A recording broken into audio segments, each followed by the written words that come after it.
ஐயா வணக்கங்கய்யா. வணக்கம். உங்க பேர் மட்டும் சொல்லுங்க. நான் போலூர் தாலுக்கா, திருவண்ணாமலை மாவட்டம், குப்பம் கிராமத்தை சேர்ந்தவன். ஐயா, நம்ம போன வீடியோல உங்களோட தென்னை சாகுபடி பத்தி சொல்லியிருந்தீங்க. ஆமா. இந்த வீடியோல தோரை பண்ணிருக்கீங்க, அதை பத்தி பேசலாங்கய்யா.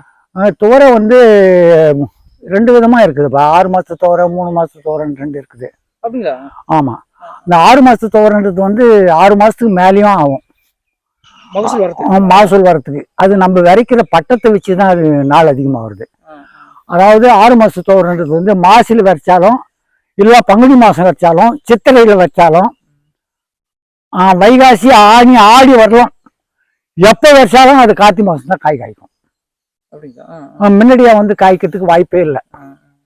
இது பாருங்க, இது மாசி மாசம் வச்சது எங்கேயும் காய் இல்லை பாருங்க. இது இது இது எத்தனை மாசம்? இது 6 மாசம் பயிர். இதுலயே வந்து 1-2 ஏதோ கலப்படம் வந்துருக்குது. அந்த பக்கம் இருக்குது செடியே, அது காய் வச்சிருக்குது. இதோ இருக்குது பாருங்க, இது காய் வச்சிருக்குது. இது 3 மாசத்து தோரை, அது கலந்துச்சு. அந்த கலப்படத்தினால இது இருக்குது. இது 3 மாசத்து தோரை. இது 3 மாசத்து தோரை. இது வந்து நம்மளுக்கு அவ்வளோ சிறந்த மகசூல் கொடுக்குறது. இந்த 6 மாசத்து தோரை தான் டேஸ்ட்டு, மகசூல் கூட. அதே மாதிரி கம்பு வந்து கேவர்கள் கூட 6 மாசத்து கேவரு இருக்குது, 3 மாசத்து கேவரு இருக்குது. ஆமா. மேற்கொண்டு அது வந்து இப்போ நாங்கள் கேவரு அதிகமாக லேபர் அதிகமாக வர்றதுனால நாங்கள் பயிர் வைக்கிறதில்ல. இது வந்து இங்கே நம்ம மெத்தட் வேற. கர்நாடகாவில் வந்து ஓட்டி வச்சிடுறாங்க அவங்க. கேழ்வரகு நம்ம வந்து நம்மளும் ஓட்டி தான் அரைக்கிறோம். தோரை வந்து ஓட்டி வச்சிடறோம். சில நேரத்தில் மணிலா போடுறதா இருந்தால் ஜாதி விடுறோம். அது வீட்டுக்கு எதிர்க்க 2 சென்ட் விட்ருக்கோம்பா. அதான் இப்போ வீடு கட்டியிருக்கோமா, அந்த இடத்துல ஒரு 10 வருஷத்துக்கு முன்ன இந்த மாசிப்பட்டத்தில் போட்டேன். என்னதுங்க? தோரை.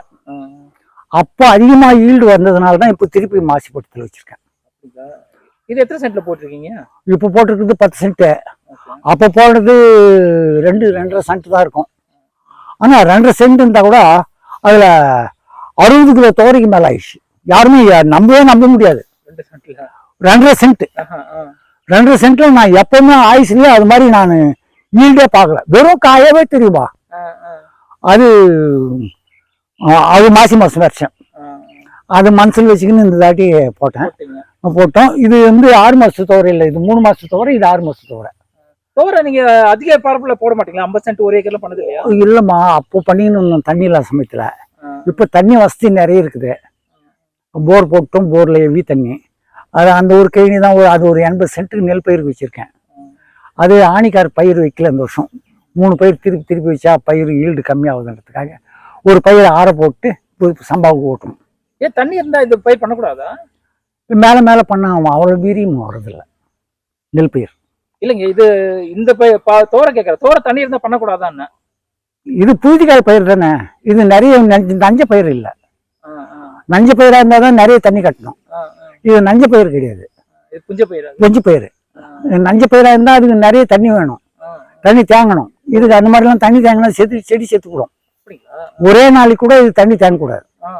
தோரைக்கு, மொச்சைக்கு, அதே மாதிரி சில பயிருங்களுக்கு வந்து தண்ணி அதிகமாக தேங்கினா செத்துரும். தக்காளி இது கூட நிற்காது. தண்ணி பாய வச்சோமா 10வது நிமிஷம் தண்ணி இஷ்டம் போயிடும். அந்த மாதிரி தான் பண்ணணும். அது மாதிரி இருக்கணும். அதிகமாக வந்து நீங்கள் 10வது நிமிஷத்துக்கு ஒரு 1/2 மணி நேரம் கூட இருக்கலாம். ஆனால் அது வந்து நாள் கணக்கில் நின்றுச்சுன்னா அது மொத்தம் பெஸ்ட். சரிங்க, இந்த 10 சென்ட்டுக்கு வந்து எவ்வளோ விதைக்க பயன்படுத்துனீங்க நீங்கள்? இதுக்கு வந்து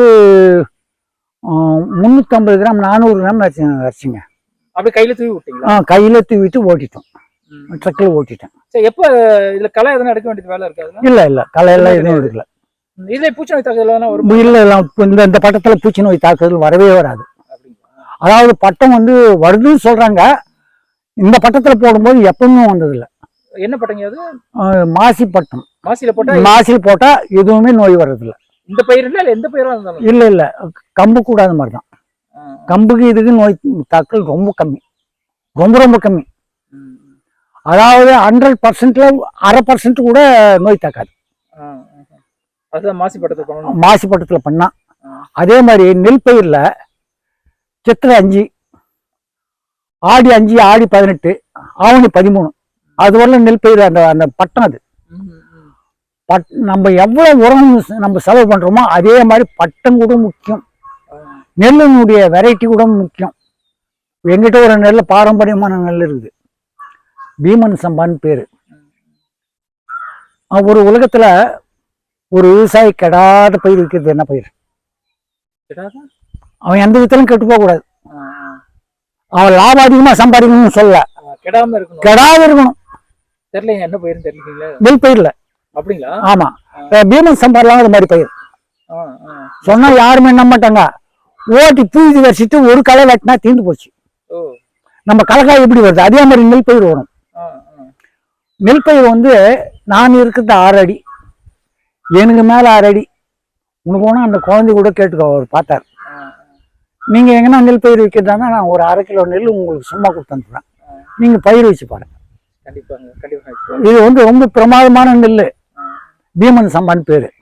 இது வந்து தோரை வந்து நாங்க மிஷினுக்கெல்லாம் போய் எடுத்து போய் அரைக்கிறது இல்லை. இது அறுவடை எப்படிங்க பண்ணுறது? அறுவடை இத்த காய் காஞ்சிட்டு பிற்பாடு இந்த காய் இருக்குல்ல, இன்னும் செடியும் மாயும், செடியும் ஓரளவுக்கு மாஞ்சிடும். இந்த இலைங்கெல்லாம் அவங்க பழுத்துடும்.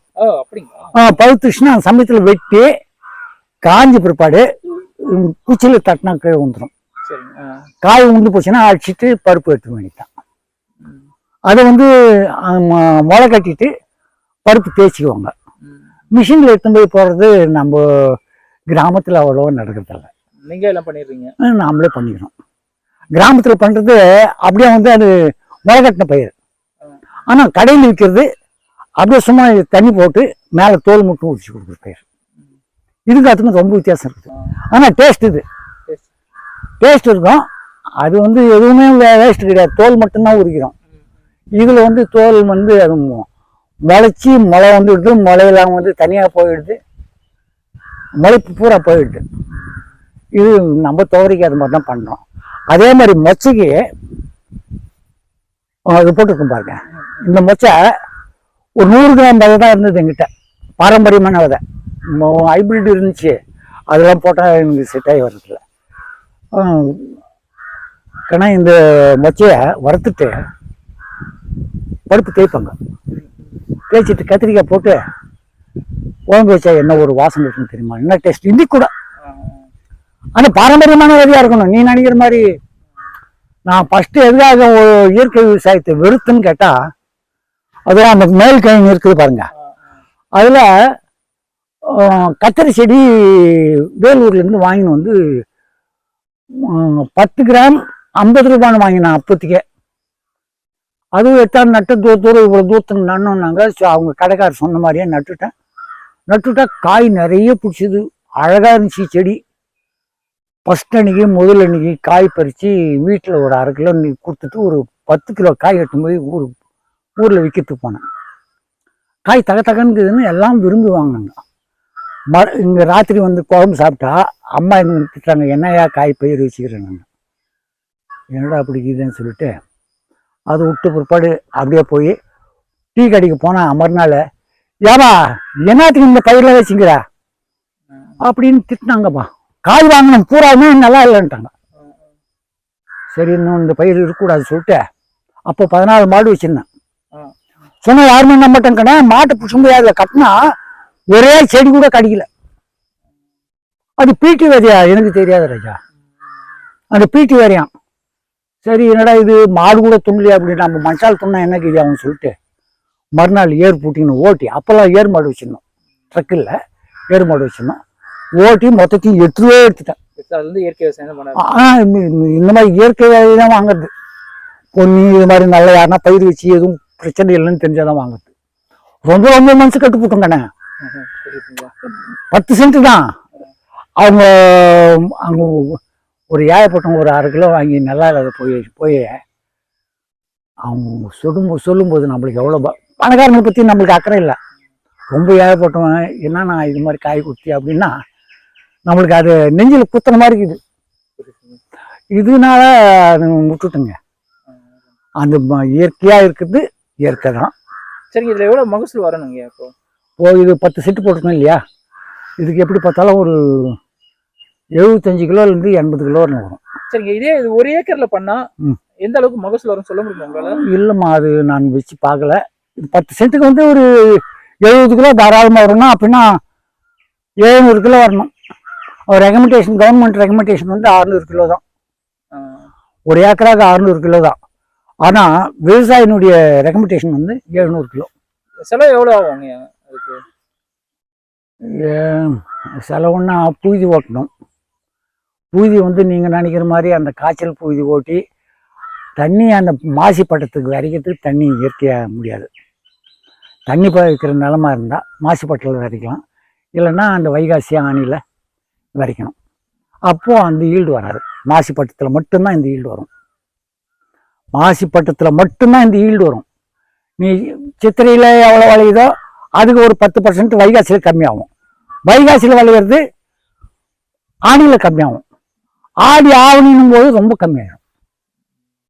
அதனால சித்திரை மாசியில் வந்து கரெக்டாக விதைச்சிங்கன்னா அது நல்ல ஈல்டு வரும். 700 கிலோ வரலாம் ஒரு ஏக்கராக வரும். ஆனால் அதுவே ஆவணி மாதம் கிடச்சின்னா மிஞ்சானா ஒரு ஏக்கரா ஒரு 70-80 கிலோ ஆகுறது கஷ்டம். அது ரொம்ப கஷ்டம். பட்டம் பார்த்து விதைக்கணும். பட்டம் மெயின். இன்னொன்று அதே மாதிரி சில்ப சோளம் இருக்குது பாருங்க, காக்கா சோளம் ஒன்று இதுக்கு முன்ன வரும். அதுவும் வந்து அந்த சித்திரை பட்டத்திலேருந்து ஆவணி வரலாம் வச்சா பட்டத்துக்கு தகுந்த மாதிரி அது ஈல்டு அதிகமாக வரணும் கம்மியாக வரணும். ஆனால் அதுவும் கார்த்திகை மாதம் தான் கதிருவாங்க, முன்னாடியாக வாங்காது.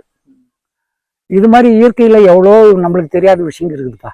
சரிங்க, நான் கேட்ட கேள்விக்கு வந்து நிறைய விஷயம் என்கிட்ட வந்து இந்த தூரை பற்றி பார்த்துக்கினீங்க, சொன்னீங்க. அதே மாதிரி இயற்கை விவசாயம் எப்படி பண்ணணுன்ற விஷயங்களே வந்து பட்டம் பார்த்து விதைக்கணும் அப்படி விஷயங்களை சொல்லியிருக்கீங்க. பார்க்குற விவசாயிகளுக்கு உதவியாக இருக்குன்னு நினைக்கிறேன். ரொம்ப நன்றிங்க. சரிப்பா.